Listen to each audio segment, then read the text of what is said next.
This is our weekly sports update here. I'm the Mighty OB'a right here on clbTV, 1080 AM WUFO, and the internet at WFOAM.com and YouTube. Once again, we have come to the end of the Buffalo Bills season, and it's time for prognostication on what the Bills will do during the off season. First, once of all, you're going to have free agency. Free agency is going to start on February the 1st, and then we're going to have the draft. This is my first mock draft, which it will change during the course of the season before the draft itself.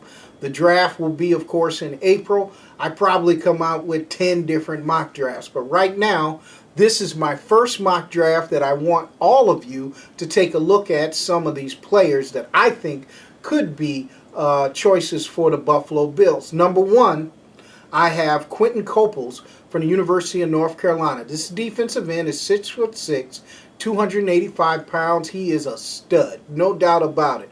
There is film available for him on YouTube that you can take a look at some of the plays that he's made over the last couple of years. There's no doubt that he has the physical attributes to make it in the NFL. Whether or not he is going to be a top 10 pick remains to be seen. We'll see as the draft period progresses. But right now, he is a choice that I have for the Buffalo Bills. Number two, I have Mohamed Sanu from Rutgers University. He's a wide receiver, good size, excellent ability, and excellent speed. Something that the Buffalo Bills need in their wide receiving courts, just a little bit more speed.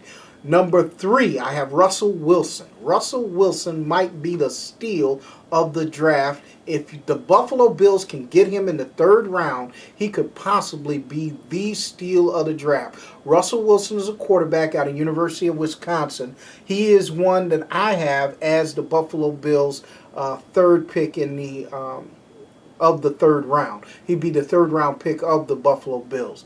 The fourth round, I have Quan Sturdivant, inside linebacker from the University of North Carolina. Quan Sturdivant has good size, good side-to-side ability. This is one gentleman that I think could come in right away and make a huge difference for the Buffalo Bills in the middle of their defense, especially if they switch back to a 4-3, because you could then put Kelvin Shepard and Nick Barnett on the outside. That is something I think the Buffalo Bills need to take a look at. In the fifth round, DJ Williams. DJ Williams is a tight end from the University of Arkansas. I think he has the size, the ability, the speed to come in right away and make an immediate contribution, along with re-signing Scott Chandler. This is a key for the Buffalo Bills to re-sign Scott Chandler, also to re-sign Stevie Johnson and Roscoe Parrish. Number six, I have Jarriel King, offensive tackle and guard at the University of South Carolina. Excellent size, good speed, excellent upside. I think the Buffalo Bills can never go wrong by trying to upgrade their offensive line. There's nothing wrong with always trying to upgrade your offensive line in the draft. The seventh pick, I have Matt Murphy from the University of Nevada, Las Vegas. At the guard position, he can play guard or center. This is a guy that can come in and give you immediate contributions also at the guard center position. So this is my first mock draft of the year for the Buffalo Bills as we begin to transition out of the regular season into the off season and begin prognostications. The NBA so far, this 66 game schedule, I just want to say this very briefly.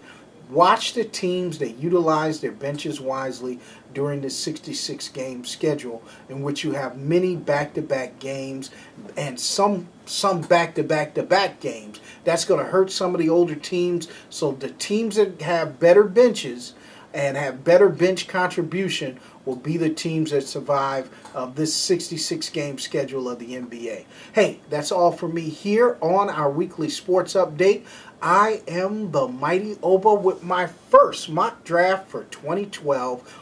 Who will the Buffalo Bills take? Here's 7 picks for you to analyze right at the beginning of the prognostication period as we prognosticate what will be the best way for the Buffalo Bills to take what they've done this year to the next level and possibly get in the playoffs. That's all for us here on the Weekly Sports Update. I am the Mighty OB'a.